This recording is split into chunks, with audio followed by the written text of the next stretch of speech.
checked into room 313, even though the hotel swore it didn't exist.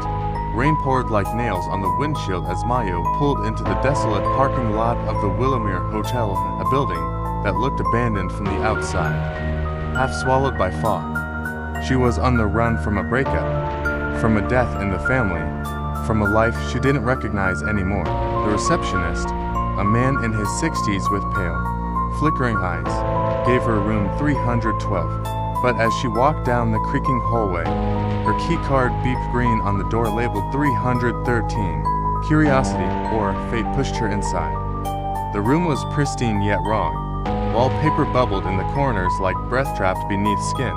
The lights flickered as if disturbed by a passing shadow, and the TV turned itself on, always tuned to static. But what unnerved her most was the door-length mirror across from the bed. She could see herself in it, only slightly delayed. She laughed once, nervously. Her reflection didn't. Instead, it raised its hand and pressed its fingers against the glass, whispering something with no sound. Maya didn't sleep that night.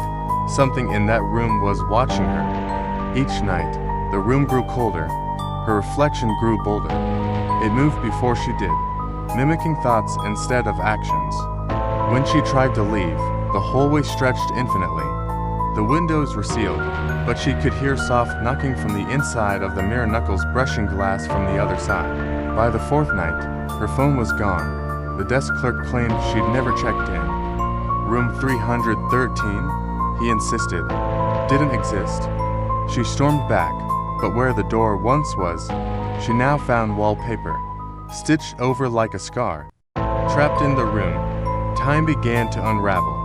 Maya started losing pieces of her self-memories, names, the shape of her face in the mirror. The reflection began speaking, but the voice came from inside her head. It told her she was never Maya, that she had been born in the mirror, and the real Maya had left decades ago. The bed began to rot, the ceiling peeled like old skin. Shadows crept across the floor, whispering her own secrets back to her. Her laughter grew twisted, too loud, too long, not quite hers. On the seventh night, she screamed not from fear, but because her reflection had stopped reflecting. It simply stared, and when she reached for the mirror, the glass was warm. She stepped through it. She didn't resist. On the other side, everything was inverted. Her voice echoed backwards, and colors bled like ink in water.